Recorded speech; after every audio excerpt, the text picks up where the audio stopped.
Ganito gawin nyo guys pag medyo hirap kayo promihit sa mga kalaban. So Megway na lang muna kayo. Medyo nahirapan kasi ako dito sa Benedetta ng kalaban. Hindi ako maka-preheat. Ako yung inuuna niya. Ang galing niya kasi pumuntirya dito ng mga backlane. Hindi talaga maka-preheat yung mga damager. Mabuti na nga lang kasi naka-out pa tayo dito. At nag-chat pa nga siya. Lagi kasi ako nakatakas pag pinupuntirya niya. Pero ang galing ng Benedetta dito siya gumawa dito ng early game. Hindi naman mga sigalawan yan. Kahit nasa loob ng tore pinapasok niya. Kaya nga siya makakuha dito ng first blood. Kahit nga may kadya pa kami dito ay wala siyang pakialam. Tingnan nyo naman dito. Dive talaga akong dive. Nakakadalawa na nga siya dito. Kaya naisipan ko na rin umespo. Sayang nga lang kasi hindi siya tinamaan dito. Kaya makakampi na lang nila dito yung pinatas namin. Pero ito yung magiging problema ko sa late game. Pati sobrang bilis niya rin umikot. Kaya naman pala mid Benedetta sila dito. Hindi ko agad napansin. Wala pa rin silang mage. Pero kahit ganun mahirapan pa rin kami dito. Kung makikita niya kasi dito guys yung damage yan talagang pinupuntirya niya. Kaya nga walang kawala dito yung guard. Tapos din sana ako dun kung napetri niya ako. Mabuti lang nakalayo agad. Pero syempre kahit malupit dito yung Benedetta kailangan natin ang sabayan. Kaya nga habang malayo pa dito yung mga kalaban namin, ang ginawa namin ay pinasok na agad namin dito si Leslie. Boy pa sana ako dito. Hindi ko lang napansin ako pa rin pala titira ng tore. Pero dito sa gold lane guys ay lamang na ako. Ang pinaka problema ko lang dito ay si Benedetta. Kasi siya lang talaga yung kayang-kayang umabot sa amin dito.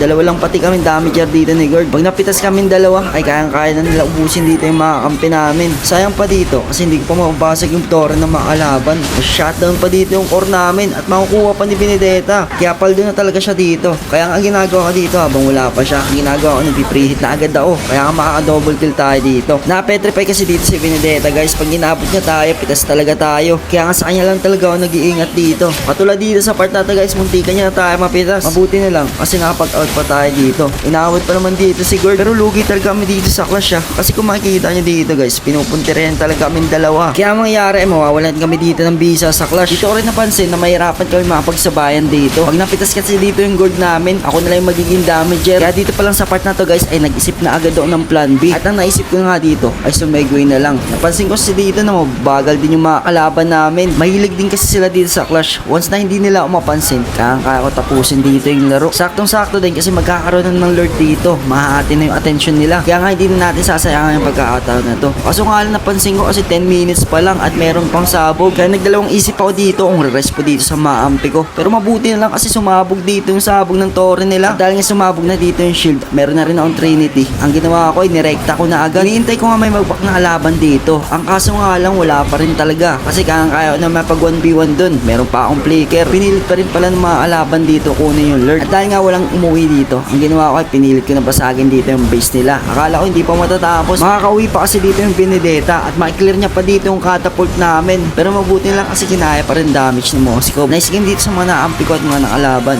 Lalo dito ay Benedetta. Okay din yung mga galawan.